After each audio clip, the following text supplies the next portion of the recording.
Olá, eu sou Montanha. E eu sou o Ramon. E eu sou o Edu. E você está ouvindo o Dev na Estrada. What's a webcam?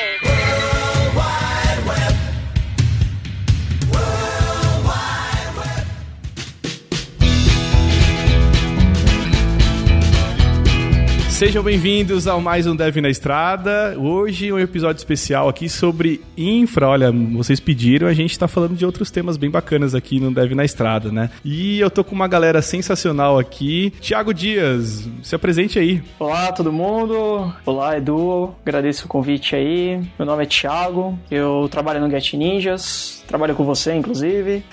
Já tô aí na área, trabalhando como sysadmin há pelo menos 12 anos. Muito bom, bacana. Tô aqui também com a Thalita Bernardes. Opa, boa noite. Aqui é a Thalita, eu trabalho com DevOps há um ano mais ou menos, não é muita coisa, mas eu gosto muito dessa cultura, dessa agilidade, dessa questão de entregar, de fazer, de produzir aí. Muito bom, muito bom. E também tô aqui com o Rafael Benvenuti. Fala pessoal, eu sou o Rafael, trabalho como Site Reliability Engineer numa empresa, numa startup na Alemanha e trabalho com administração de sistemas já faz uns 8 anos. Muito legal. Bom, então o tema de hoje a gente vai falar um pouquinho sobre Infra as Code, né? O que é isso, o que significa, quais os tipos de approach, os métodos, as ferramentas, enfim, é um papo bem legal pra gente destrinchar bastante aí, beleza?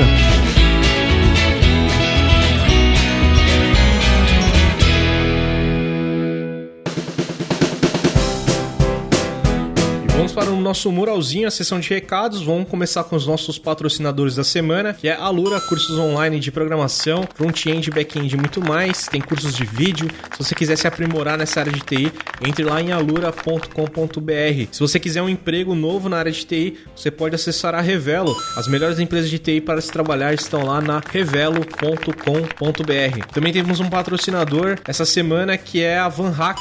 Vai acontecer uma feira de recrutamento, né, um hackathon para você trabalhar lá em empresas no Canadá, que vai acontecer em São Paulo, dia 17 e 18 de março. Vai ser um final de semana, né? Um hackathon e uma feira de recrutamento. Então, se você quiser saber mais, entre em vanhack.com/São Paulo. E aqui também na descrição tem um vídeo junto com o pessoal lá do Canadá Diário, que o Ilha, que é o fundador aí da VanHack, explicando o que vai acontecer nessa feira de recrutamento e um hackathon para empresas do Canadá. Beleza? Então aqui queria agradecer a todo mundo também que apoia o Dev na Estrada. Lá no apoia-se/Dev na Estrada, já são mais de 100 pessoas que apoiam. Lá você consegue o acesso ao nosso grupo do Telegram, ou também, além do acesso do grupo do Telegram, participar de um hangout mensal conosco aqui, que vamos fazer todo mês. Já foi o mês passado, esse mês aqui ainda vamos marcar. Queria agradecer você também que compartilha, né, o cast conosco, que comenta lá nas redes sociais. Você pode entrar no Twitter, @Dev na Estrada, tem o Instagram do Dev na Estrada, tem o Facebook do Dev na Estrada,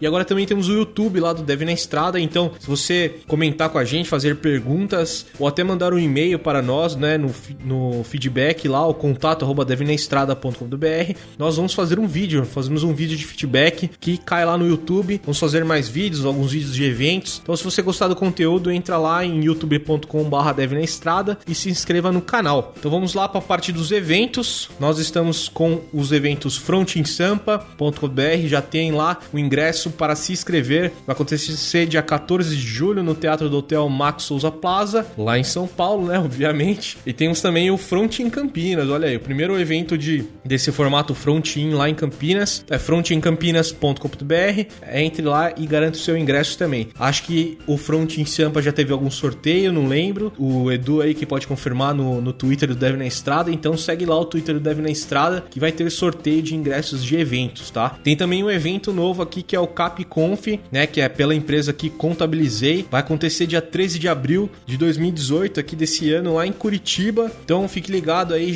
vai ter o link aqui com os ingressos, tem um link com desconto e também vamos ter sorteios no Twitter. Então fica ligado lá no Twitter para todos esses sorteios muito bacanas. Então é isso, esses foram os recados dessa semana. Espero que vocês curtam o cast de hoje e bora!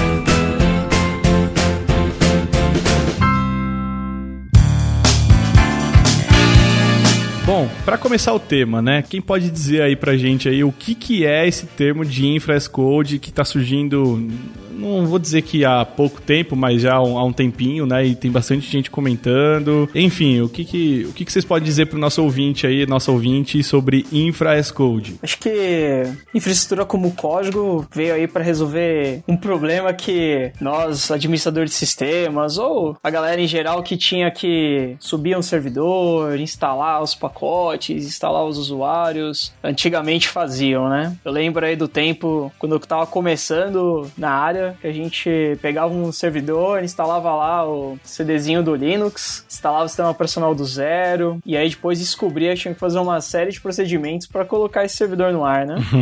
Essas coisas, por exemplo, aí é configurar a placa de rede, instalar os usuários que tinham que fazer uso do servidor também, e dependendo do propósito do servidor, instalar uma série de pacotes e serviços. E a gente vê que infraestrutura como código veio para ajudar a nossa vida, deixar tudo isso aí de forma automática, de forma versionada. Muito bom, muito bom. Eu concordo com o Thiago. A grande diferença entre a automação e a infraestrutura como código é que a premissa da infraestrutura como código é que a gente consiga tratar a infraestrutura como software e informação. Então, quando a gente está falando de infraestrutura como código, a gente tem que ter a capacidade de aplicar algumas coisas que a gente usa no desenvolvimento de software para a infraestrutura, como versionamento, automação, CI/CD, TDD, esse tipo de coisa, que quando a gente consegue encontrar uma maneira de fazer isso com a infraestrutura, a gente realmente está tratando de infraestrutura como código. Só complementando aqui a fala dos dois, basicamente você tira aquele trampo do cara que tá lá, tipo, apertando o botão e você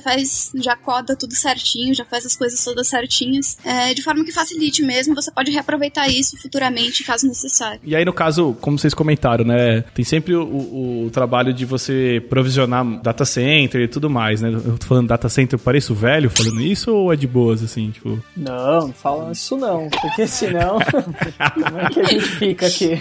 Eu tô entregando minha idade, né? Data center, né? Mas enfim, então o que vocês estão me dizendo é que eu já consigo provisionar minhas instâncias de aplicações via código, né? Então eu consigo ter um código que, quando eu executo esse código, ele faz todo esse provisionamento para isso. Seria mais ou menos isso ou mais alguma coisa além disso, assim? Isso, exatamente. Uma das coisas que acho que dá pra gente até destrinchar um pouco o assunto, a gente pode separar um pouco do que é infraestrutura como código, no sentido de, tipo, subir o servidor mesmo, ou fazer a configuração do servidor propriamente dita, né? Uhum. Acho que a gente pode falar que hoje em dia tudo pode ser automático. Desde você, igual você comentou, subir uma instância, a gente já voltando um pouco falando de coisas novas, né? Falando de Amazon, de cloud, até o que vai acontecer lá dentro da instância mesmo, Edu. Então, e aí esse que é o ponto também, né? Como que isso funciona, assim, né? Como que eu consigo ter um valor, assim, agregado nesse tipo de metodologia? Não sei se eu posso falar metodologia ou se forma de pensar arquitetura de infraestrutura, né? Mas como é que isso impacta, assim, para quem trabalha com infraestrutura, assim, hoje, né? Bom, eu acredito bastante na questão de facilitar a vida das pessoas. Então, eu acho que essas ferramentas ou essas formas de fazer infraestrutura, elas têm realmente diminuído o tempo que você levava para fazer alguma coisa, tem facilitado a forma de entregar as coisas e reaproveitar também. Quem nunca entrou em contato com um sistema em produção que ninguém conhece? Pois é, né? Praticamente toda hora alguém encontra algum servidor, algum sistema que ninguém conhece, ninguém sabe quem criou, ninguém sabe quem fez, e ninguém nem sabe como roda. E aí a regra para normalmente interagir com esse tipo de sistema é não encostar, né? Você prefere não encostar. Não, é melhor, né? Melhor não tocar naquilo que você não conhece, né? E que ninguém conhece, na verdade. Tá rodando, não encosta, deixa lá, né? E a infraestrutura como código vem realmente para quebrar esse paradigma. Então a ideia é que a gente, usando a infraestrutura como código, consiga construir alguns sistemas que sejam reproduzíveis, de forma que o código que é usado para gerar essa infraestrutura, você pode fazer um paralelo com o DNA para criar um ser humano. Olha. Então, essa é mais ou menos a ideia. Você consegue recriar tudo a partir daquela definição. E é a forma com que você lida com aquela definição que diferencia a automação da infraestrutura como código, né? Então, você consegue automatizar uma parte da sua infraestrutura para fazer alguma tarefa, mas quando você consegue automatizar todas as coisas, reproduzir seus sistemas, e você perde esse medo do não encosta com quem tá em produção, porque fazer mudança, tá tudo autodocumentado, tá tudo mais fácil quando você tá falando de infraestrutura como código. É tipo um outro nível de automação, é como se você aplicasse alguns princípios de desenvolvimento de software na sua automação, para você chegar nesse ponto de realmente lidar com infraestrutura como código. E alguns dos princípios para isso é a ideia de você fazer com que esses seus sistemas sejam reproduzíveis. Eles também têm que ser dispensáveis, você pode jogar eles fora a hora que você precisar e reconstruir. Uma das vantagens também é que você tem sistemas consistentes, então você não tem mais aquele problema de só o servidor com o final 3 é o que não roda a aplicação, né? Você tem que rodar uma outra... as coisas aqui com o final 3 você tem que rodar o Java na versão 1.5, porque senão as coisas não funcionam, né? E usando isso, você consegue construir uma ideia de que os processos são... Você consegue repetir os processos em cima dessa infra e também você consegue se adaptar melhor, porque o design das coisas está sempre mudando, né? Sim, até um adendo, só complementando mesmo o que o Rafa falou, a gente sempre cai naqueles problemas de se tem um ambiente em produção e o desenvolvedor precisa ter um ambiente paralelo para ele poder desenvolver a feature dele, né? Então a gente pode falar dos ambientes de stage, de homolog, de produção. Usando infraestrutura como código é muito simples você conseguir criar esses ambientes paralelos, onde que se funcionou no ambiente de stage, com certeza vai funcionar no ambiente de produção, porque você consegue tirar um diff entre os ambientes. Porque tudo, afinal, é código. Mais aqueles problemas que a gente tinha foi mencionado sobre documentação, você usando infraestrutura como código, a sua documentação ela é viva. Então, ela tá mudando de acordo com o que você tá colocando no seu código. É, muito bom isso. É bem interessante isso, porque antigamente, aí dos tempos mais primórdios aí, né, a gente tinha esse conceito mesmo que nem vocês comentaram, né, de você ter um servidor rodando uma aplicação, ninguém sabe o que tem de lib instalada lá, ninguém sabe nada do que foi feito de setup, né? Então era muito obscuro, assim, né? As coisas, né? E outro ponto que vocês falaram que eu acho que é muito importante também é não conseguir replicar essas coisas, né? Para outros ambientes, né? Então era uma obscuridade absurda, né? Por que esse termo surgiu antes, né? Esse conceito não surgiu antes pra gente, né? Agora, falando um pouco mais na parte mais prática, assim, né? Além desses valores que a gente viu e vantagens de você ter essa infra como um código, assim, como é que isso funciona de verdade, assim, no dia a dia, né? Vocês têm experiência com algum tipo de lib, algum framework que faz esse processo pra vocês, assim, de deixar isso mais declarativo, deixar isso versionado? Como é que funciona aí na empresa de vocês, assim, esse processo todo de deixar essa infraestrutura mais reaproveitável e versionada, assim, né? Bom, aqui na Concrete, que onde eu trabalho, nós temos muitos projetos, assim, é uma gama extensa de ferramentas que a gente utiliza, mas eu tô mais familiarizada com o Terraform mesmo. O Ansible, que apesar de não ser só uma ferramenta para construção de infra em específico, mas da gerência de configuração já também ajuda bastante, é super simples de estar mexendo, de estar fuçando lá, tem vários módulos, várias coisas. Eu brinco que só não lava a louça, mas o resto ele já faz já. Muito bom, muito bom. Eu tenho experiência com algumas ferramentas também, mas a ideia é que como infraestrutura, como código, é como se fosse uma ideologia em cima do que você faz com automação. Acho que o que foi citado é que praticamente qualquer ferramenta pode ser usada, qualquer ferramenta de automação pode ser usada para você chegar nesse nível de infraestrutura como código. Então, Puppet, Chef, Terraform, qualquer uma, SaltStack, qualquer uma dessas opções. Isso, porque afinal de contas, vamos pensar que hoje infraestrutura, quando a gente está falando, por exemplo, de cloud, mais especificamente, a gente está falando de uma grande API. A gente está falando de um data center que é construído a partir de uma API. Então, tudo que você precisa é conseguir interfacear essa API, que é o que essas ferramentas fazem. Falando, por exemplo, Terraform nada mais é do que um conjunto de resources que consegue trabalhar com SDK em Go, que trabalha com a Amazon. Da mesma forma, outras ferramentas como o CloudFormation, que é mais específico da própria Amazon também, faz exatamente isso. Acho assim, então, que o que a gente está falando é essas ferramentas que a gente tem, elas fazem uma interface tanto com providers, no caso, sei lá, a Amazon ou, sei lá, Google Cloud e essas outras empresas maiores aí, paga nós, né? A gente tá falando aqui deles aqui, né? A ideia dessas ferramentas é fazer essa interface só com esses gateways, assim, ou a gente tem mais alguma vantagem, assim, porque eu vou falar um pouquinho da minha experiência com o Chef, assim, né? Eu trabalhei um bom tempo também com o Chef, e ele fazia essa automação no nível de software dentro de uma instância, né? Não era o sentido de você recriar uma infraestrutura toda lidando com a interface desses hosts, assim, né? Como é que essas ferramentas funcionam? Acho que é até legal a gente fazer um overview das ferramentas mais antigas, assim, se vocês tiverem experiência, assim, de falar um pouquinho mais. Eu lembro do Ansible lá antigamente, né? Assim, acho que antigamente é até ruim falar, mas eu acho que tem uma galera que usa ainda o Ansible e é bem útil. Mas passando um pouquinho mais até talvez o que tá mais, assim, no hype, aí vocês me corrigem se estiver errado, mas o Terraform, né? Um pouco mais parrudo, um pouco mais novo, mantido por uma empresa maior aí, maior não, mas talvez mais consistente no mercado, assim, né? Acho que o do mais antigo que eu já ouvi falar é o CF Engine. Eu acho que vai um pouquinho além. Acho que o mais antigo era o Shell Script. Pode crer. Opa, olha só aí. Quem nunca fez um bashzinho aí, né? Quem nunca fez um bashzinho pra instalar um negócio e, tipo, funcionou em metade do parque e no outro não. Ah, sim, com certeza. Mas a gente pode falar que o Shell Script, por exemplo, não mantinha estado de configuração. Se eu rodava ele de novo, ele não era idempotente, né? Diferente das ferramentas que a gente usa, né? Ó, você falou uns termos legais aí, né? O que seria isso, assim, Thiaguinho? É quando você, por exemplo, você declara uma receita, um arquivo de manifesto e você põe pra rodar. E aquilo vai fazer uma série de coisas. Como instalar pacotes, vamos falar, instalar o Vim, instalar pacotes super necessários que a gente tem que usar lá. E aí você vai rodar a receita de novo, ele não vai fazer o mesmo trabalho, porque ele mantém estado, né? Ele é indepotente. Mesma coisa se você mandar criar uma série de usuários, né? Ele vai ver que o sistema já tem os usuários criados, ele não vai tentar criar de novo. Legal. Eu tô perguntando assim, até pra quem tá ouvindo a gente aí, conhecer mais os termos, assim, né? Porque às vezes a gente conversa entre a gente, ou você vai trocando ideia, a gente já sabe alguns conceitos, mas quem tá ouvindo a gente aí quer entender um pouco mais aí, né, desses termos, né? Mas e aí, como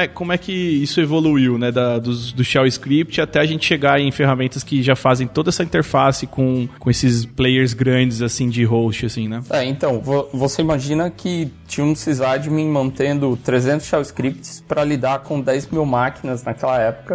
E aí ele tinha que fazer várias modificações, ele tinha que se preocupar exatamente por esse negócio de indepotência, de quando o estado mudava e etc. E de repente ele teve uma ideia, eu vou resolver esse problema fazendo um software. E aí surgiram as primeiras versões de CF Engine, de Puppet, de Chef, que eles foram criados para você resolver esse problema em escala de uma maneira mais controlada, né? Automatizar um parque inteiro, esse tipo de coisa de forma controlada. A partir daí, a gente tem uma divisão entre algumas formas de abordar a automação, né? Você tem a declaração imperativa, a funcional, mas basicamente a ideia é que em um deles você diz o que tem que ser feito, quais operações você tem que fazer, e na outra opção você diz, por exemplo, que estado você quer que o sistema esteja, e daí o sistema se vira para chegar naquele estado. Então, aquele cara que lidava com o Shell Script, ele tinha que falar, instala esse pacote, que foi o que o Thiago falou, sobe esse serviço, faz esse tipo de coisa. E hoje o que a gente tem é uma ferramenta que você declara o estado, eu quero um pacote instalado, esse serviço rodando, ela entende o que está acontecendo naquele momento e aí ela se vira para fazer com que o servidor chegue naquele estado. Tem um pacote instalado e rodando e ela trata os casos onde isso não está exatamente como você esperava. Não tem pacote instalado? Então vou instalar. Está instalado? Não está rodando? Então vou só startar o serviço. Então ela faz esse tipo de coisa. A partir daí a gente evolui para o que a gente chama hoje de infraestrutura imutável, que é basicamente o que o Terraform propõe, né? Que ao invés de você criar uma infraestrutura e ficar aplicando mudanças, instalando um novo pacote, subindo um novo serviço, o que você faz para garantir que o sistema é reproduzível é você apagar toda a sua infraestrutura e criar uma nova. Então tem gente aí que diz que as grandes empresas como Google, esse tipo de coisa, a Amazon, quando quebra uma máquina no data center, eles desligam o data center inteiro e fazem um novo, né? Eu acho que esse é o estado da arte, da onde você pode chegar. Você taca fogo no prédio e sobe outro.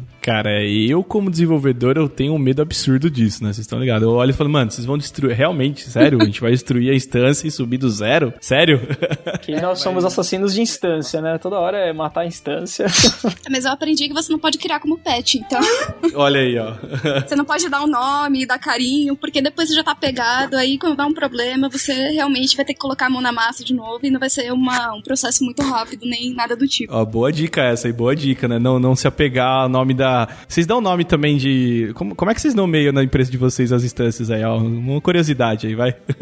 Geralmente a gente usa, acho que todo mundo usa aquelas tags estratégicas, né? Porque você não vai realmente localizar, igual a Thalita falou, a instância pelo nominho dela, bonitinha. Você vai procurar todas as instâncias que fazem parte de um conjunto de instâncias. Então você pode fazer, por exemplo, um conjunto de instâncias, separar por environment, por tipo de aplicação ou por nome de aplicação. Aí a sua aplicação pode ter 5 instâncias ou pode ter 30 instâncias. E todas elas com nomes aleatórios. Então você consegue fazer buscas e só pegar os IDs da instância e trabalhar em cima. Então a gente... Não é um costume muito bom você ficar colocando nominho em cada instância individual. Criar ela como bichinho mesmo, né? Como pet. Você quebrou minhas pernas. Eu pensei que vocês iam falar, não, eu chamo a máquina X de, sei lá, Mini, alguma coisa do tipo, tá? Pensei que havia carinho ainda em infraestrutura, cara, mas parece que não, né? Vamos destruir tudo e construir do zero, né? Essa que é a pegada agora, né? Antigamente tinha isso, né? De você ter aquele carinho naquela instância. Pô, vou deixar isso aqui, esse servidor aqui é aquele. A hora que eu logar nele vai ter lá minha ferramenta de debug. E eu já consigo navegar no histórico aqui, fazer o log, o tail e tudo mais, né? Já vai no history lá, né? Isso. Não, o uptime de máquina, né? Vocês lembram? Dava um orgulho você dar um uptime no servidor e você via que ele tava lá nos trocentos dias no ar. Teve um servidor que eu cuidei que a gente fez um vídeo dele virando de 999 dias pra 1000 dias. Olha só, cara, que isso. A gente fez festa assim no data center, cara. Era um JBoss 4.3 e quando ele fez 1000 dias eu tenho esse vídeo comigo até hoje. Caraca, muito bom, muito bom. Várias histórias aqui, ó, já tá virando um casos de infra aqui já, né? Eu acho legal a gente abordar também os problemas desse tipo de técnica que a gente usa de criar infraestrutura como código, etc. Muito bom. Porque também não é uma bala de prata, né? Eu costumo dizer que errar é humano e replicar o erro pro parque inteiro é DevOps. Porque se automatiza as coisas de um jeito para aumentar a consistência entre os servidores, que quando você faz alguma coisa errada, a chance de tudo dar errado ao mesmo tempo é muito grande, né? Então, quando você começa a usar muito infraestrutura como código, de repente fica muito fácil subir um servidor que aí tudo vira um servidor, né? Então, alguém precisa de uma aplicação simples para rodar um shell script, vamos subir um servidor, porque tá ali, tá fácil, o ambiente inteiro, né? E aí a gente começa a ter um problema de muita infraestrutura, muito servidor, e aí as coisas começam a sair do controle, porque você não consegue garantir que todos estão com o mesmo patch, você não consegue garantir que todo mundo está com a mesma versão do sistema operacional, aí você começa a perder consistência na sua infraestrutura, aí você cai no problema do servidor Snowflake, que é o servidor que ele foi de alguma forma alterado fora do seu processo de automação e de repente ninguém sabe nem como reproduzir, nem como mexer nele. E aí ele voltou a ser um patch, né? Ele voltou a ser alguma coisa que você tem que cuidar, tem que dar carinho, porque você não consegue reproduzir. Então, para você não ter patch, você tem que garantir que o seu processo de criação de servidor permite que você reproduza as coisas, e uma das maneiras de fazer isso é, de tempos em tempos, jogar fora a infraestrutura que você tem. Construir coisas pequenas para você conseguir adaptar e dar manutenção de uma forma melhor, pelo menos. Isso, exato. Ou seja, errou alguma configuração ali nesse código que constrói a infraestrutura, a chance de dar merda é gigante, assim, né? Isso, tem que tomar muito cuidado. Até por isso que vem a ideia da infraestrutura imutável, né? Tem um utilitário que a gente geralmente usa da mesma empresa que fabricou o Terraform, que faz o Terraform, chama Packer. Além do Packer tem o Eminator, do próprio Netflix, mas o mais popular é o Packer. Então a ideia do Packer, Edu, é você conseguir gerar, por exemplo, uma imagem, né? Então você gera uma imagem de um servidor e essa imagem você só põe a imagem para rodar. Para construir a imagem, você tem que provisionar ela a partir de infraestrutura como código. Daí, ok, nada do que a gente já conhece. Mas uma vez que você gera essa imagem, você versiona, você põe alguma estratégia de guardar a versão da imagem e tudo, mas uma vez que a imagem está rodando, você não muda mais o estado dela. Então ela fica imutável, para não acontecer esses casos que o Rafa comentou. Não tem interação humana nem nada e você pode descartar a hora que precisar e gerar uma nova sem problema algum. Quando você vai fazer um deploy, né, você joga fora toda a infraestrutura que você tem e cria tudo de novo a partir de uma nova imagem, né? Um bom exemplo do que foi a primeira infraestrutura imutável que talvez eu tenha usado, era aquela câmera descartável da Kodak, sabe? Depois você usava, você jogava fora, você não conseguia mudar. É mais ou menos essa analogia. Olha só, era um container ali que a gente só fazia versionamento do filme, né? Você colocava o filme ali e era a versão. Tirava, não tinha o que mudar, era bem simples, depois você jogava fora. A gente tá falando isso, mas a galera mais nova não vai nem saber o que é filme de máquina, né? Então é complicado, viu? Entregando a idade já. Não sabe o que é perder um filme de 36 fotos, né? Tô entregando minha idade aqui. Olha aí, vocês já estão indo mais fundo que eu já só falei do filme, vocês já estão falando do tipo de filme, aí piorou, né?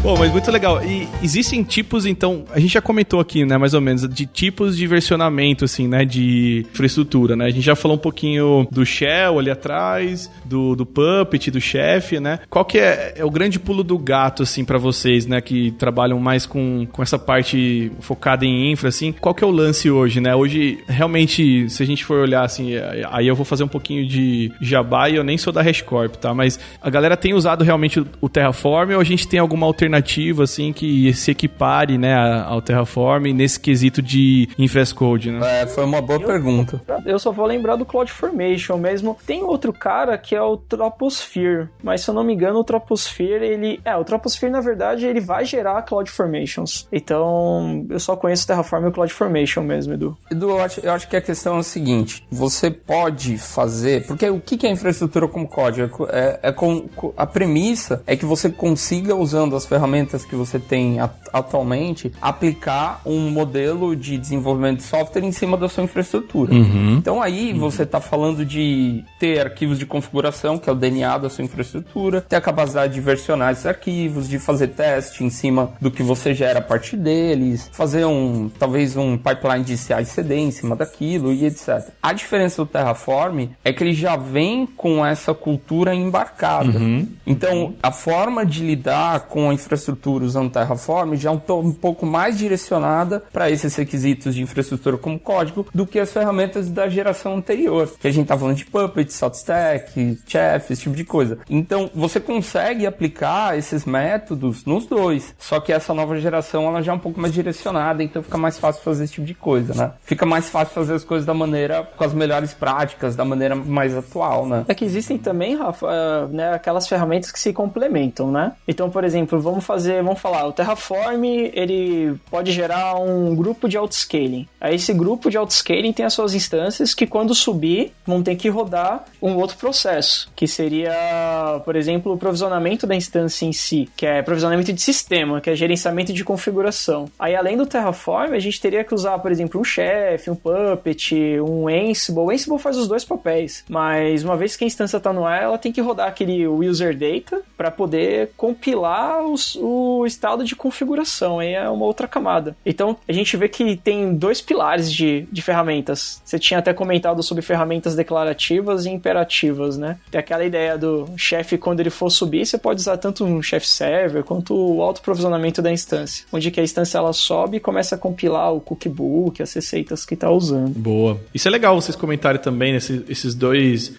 tipos de approaches, assim, né, de infra. No caso, esse declarativo e imperativo, né? Qual que é a diferença entre esses dois modelos, assim, né? A grande diferença é que um deles foca no como e o outro foca no que, né? Então, quando você está usando o modelo imperativo, você está, na realidade, dizendo para a infraestrutura do que ela deve fazer para chegar no seu estado desejado. Então, você faz algo do tipo, eu tenho 10 servidores rodando, eu preciso de 20, então tenho que criar mais 10. Então, você lança um comando para criar mais 10. A outra abordagem é onde você diz para a infraestrutura que você precisa de 20 servidores rodando. E ela é inteligente o suficiente para saber que se ela está com 13, ela tem que criar mais 7. Se ela está com 15, ela tem que criar mais 5. E se ela já está com 20, esse é o estado desejado. Então você não precisa de mudança. Então ela fica nesse ciclo de checar o seu próprio estado, verificar se é o que você deseja e aí ficar fazendo as ações que precisa para chegar naquele estado. mercado, né? Exemplos de ferramentas que lidam com esse tipo de coisa é o Kubernetes. Normalmente ferramentas de orquestração, esse tipo de coisa já estão mais para essa camada, mas você tem essa diferença muito clara entre o Terraform e o Ansible quando você vai rodar coisas, por exemplo, na AWS. Se você não tem, como o Thiago falou, um conjunto bem definido de tags, você vai cair nesse cenário de ficar recriando infraestrutura e repetindo todo tipo de coisa, exatamente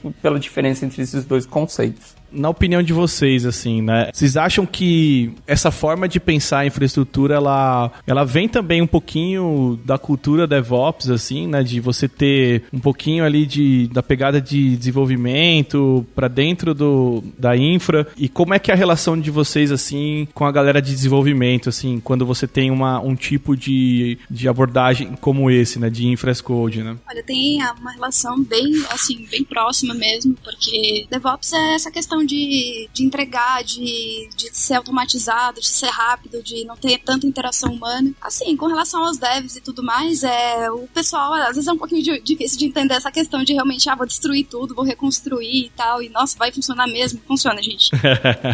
Boa. Dá um medinho, cara. Eu vou falar, eu como desenvolvedor, você fala, não, eu vou, só um minutinho aqui que eu vou dar um destroy e vou criar de novo, só um minutinho. Eu falei, eita porra. Eu falei, não, pera um pouquinho aí, que porra é essa, né? Mas é porque, sei lá, de novo, né? Eu acho que o lance de você estar com o mindset um pouco ainda voltado como algo intocável, né? Um ambiente intocável, algo que não pode ser alterado de forma alguma, é muito forte ainda, né? Principalmente para quem ainda não tem esse viés, assim, de DevOps, né? E como que é na empresa de vocês? Assim, eu tô cutucando mais aqui, né? Vocês estão percebendo, né? Então, como é que funciona esse workflow, assim, dessa iteração, dado que, não sei se vocês trabalham com esse tipo de abordagem, né, de infra as code, como é que é essa relação entre desenvolvimento e provisionamento de instância e infraestrutura como um todo, assim, né? Cara, falando um pouco aí do Get Ninjas, Edu. A gente tem no Get Ninjas uma cultura bem forte de todo mundo conseguir mexer na infraestrutura. E a gente tem uma cultura muito forte de code review. Então a gente faz o code review de software e ao mesmo tempo a gente também faz o code review de infraestrutura. Então, todos os nossos squads, quando precisam colocar alguma infraestrutura no ar, o pessoal mesmo constrói os seus arquivos de Terraform e abre um code review e a gente faz code review todo mundo junto. O pessoal de infra e os departamentos, os squads fazendo code review com outros squads. Tudo bem, tranquilo. A gente vê que todo mundo no Get Ninjas em si consegue subir infraestrutura sozinho. A gente lá de infraestrutura, departamento de SRE lá, a gente só tá mesmo pra só mentorar alguma coisa ou outra e pra tirar algumas dúvidas. Ô Thiaguinho, só explica pra galera o que é o SRE aí, né? Só pra galera entender o termo, né? O SRE é o Site Reliability Engineer. Então, no Get Ninjas a gente fez um squad específico pra isso. A gente sempre cuida, a gente tanto cuida do que tá funcionando, como também atua nos incidentes e a gente cuida praticamente da infra. É o nome que o sysadmin herdou, né? Como SRE agora. É o nome que veio do Google. Então, o nosso squad lá, o de SRE, a gente acaba atuando como mentores dos desenvolvedores. Então, todo mundo no Get Ninjas, todos os devs conseguem subir infraestrutura lá. A gente faz code review, tudo. Então, é uma cultura bem legal de DevOps. Muito bom. Bom, na Concrete tem a área de DevOps mesmo, mas a gente é bem unido aqui, todo mundo também consegue estar fazendo consegue desenvolver, consegue entender e compreender tranquilo também. E aí, Rafa, como é? Então, na minha carreira eu já vi várias abordagens. Uma delas é cada deploy, criar uma infraestrutura nova, fazer um ambiente de teste isolado, executar os testes, depois ele vai para a produção e ele roda na infraestrutura de produção ou ele cria máquinas novas. Então, toda vez que a gente vai fazer o deploy de uma aplicação nova, a gente cria máquinas novas e roda nessas máquinas. Isso muda um pouco quando você tem uma camada de orquestração, né? Se você está usando um Mesos, um Kubernetes, é muito mais provável que a infraestrutura não se altere tanto, né? E aí você vai fazer o deploy da sua aplicação em cima dessas plataformas. Depende muito do tamanho da sua infra e de como que é a organização da sua empresa. No caso, hoje, da empresa que eu trabalho, é um pouco menor, então a gente prefere optar por ter ambientes mais isolados, mais controlados, usando máquinas virtuais. Em empresas maiores, que tenham mais de 100 servidores, eu acho que a recomendação é ir para uma plataforma de orquestração, né? E é como o Thiago falou, a gente faz review da infra toda vez que vai ter uma mudança e a gente tenta fazer essa mudança em batches menores, porque o ambiente ele começa a partir de mudança constante, mas menor, ficar muito menos suscetível a uma falha, porque o Então, o seu processo, ele fica mais maduro porque você está fazendo ele várias vezes ao longo do dia, né? Então, você perde esse medo de, ai meu Deus, vou mexer na infraestrutura, o que vai acontecer? Não, mas eu mexi nela ontem, hoje, semana passada, então a chance de acontecer alguma coisa é muito pequena e de se acontecer algum problema eu saber lidar com ele é muito maior. Na visão de vocês, então, assim, essa tendência de você deixar mais aberto essa participação da galera de desenvolvimento, essa contribuição, assim, tem um pouco de influência, sim, eu acho que talvez da cultura DevOps, mas essas ferramentas, elas têm esse papel, talvez, de fazer esse aproximamento, é isso, né? Aproximação, desculpa, eu falei errado.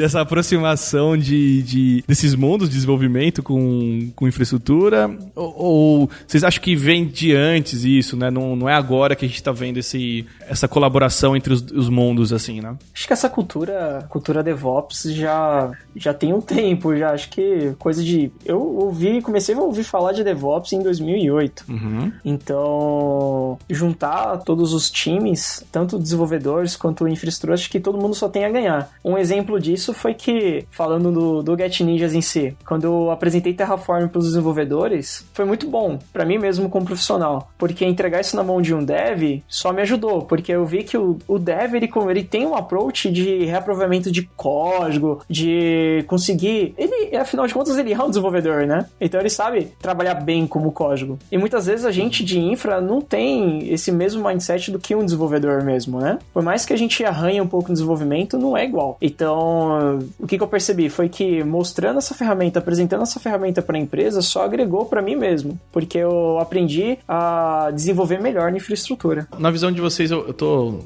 cada vez mais pegando aqui para puxar de vocês aqui. Eu quero pegar essa informação de vocês. Mas na visão de vocês, assim, a vantagem, então, por exemplo, de usar... Eu vou citar uma ferramenta que mais eu conheço, mas vocês podem comentar sobre outras, talvez, que vocês estejam usando aí. Mas, por exemplo, o Terraform, hoje eu consigo definir que tipo de informação, assim, de infraestrutura, né? Que tipo de coisa eu posso fazer com o Terraform hoje, né? Só pra galera que tá ouvindo aí ter uma ideia de qual é o poder dessas ferramentas, né? E aí, se vocês quiserem comentar sobre talvez uma outra ferramenta que seja equivalente, fique à vontade, assim. Hoje você consegue definir praticamente qualquer recurso usando o Terraform. A grande diferença de você usar o Terraform com outras ferramentas é o uso do Packer, como o Thiago tinha falado, que daí ele facilita você usar, assim, você operar usando infra como código de maneira imutável, né? Mas praticamente todos os requisitos que você tem para subir uma infraestrutura para qualquer aplicação, você consegue definir usando o Terraform, assim como outras ferramentas. Hoje você tem o Chef, o Puppet, o SaltStack, o Ansible e o Terraform como as ferramentas que lideram esse mercado. Como você escolhe uma em relação à outra, depende muito da onde você quer chegar, que forma você prefere trabalhar. Se você está procurando usar a infraestrutura como código de maneira imutável, usar Packer com Terraform é uma excelente combinação. Se você ainda tem uma infraestrutura rodando no ambiente imutável e que você está começando a automatizar parte das coisas, então qualquer uma dessas ferramentas como Ansible, Chef, Puppet, SaltStack podem te ajudar. A grande diferença entre elas é que o Ansible ele é stateless, então você não precisa instalar master e agente nos seus servidores. O Chef e o Puppet você precisa instalar master e agente, ele tem algumas diferenças, mas basicamente o Ansible é em Python, o Chef e o Puppet são em Ruby, e você tem o SaltStack que é também em Python. Uma grande vantagem do SaltStack, ele tem alguns módulos de Event Driven Infrastructure que são muito bons quando você tem muitas pessoas interagindo na mesma infraestrutura.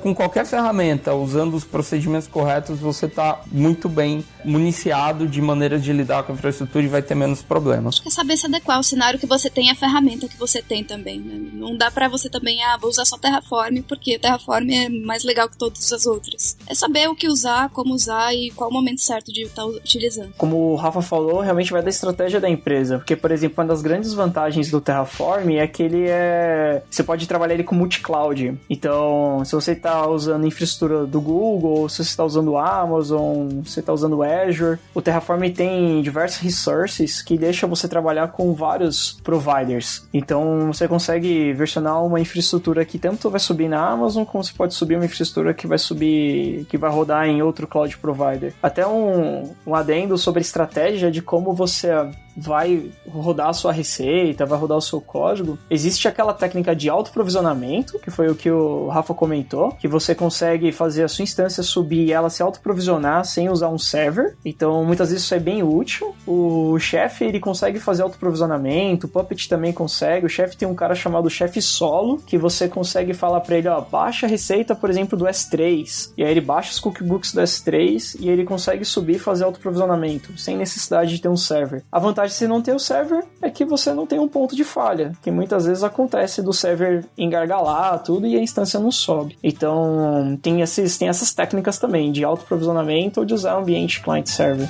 Muito bom, galera.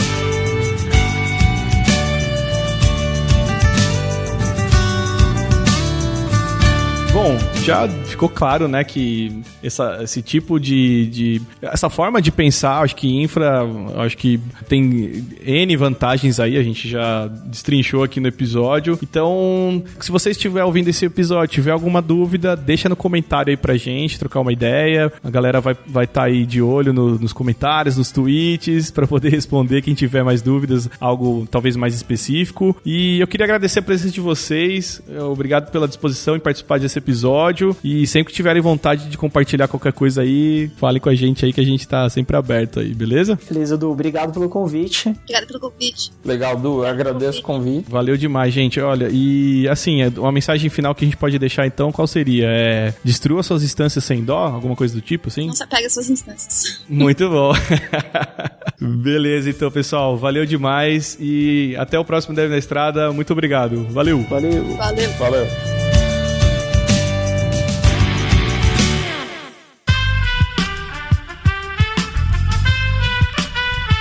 Este podcast foi editado por Aerolitos Edição Inteligente.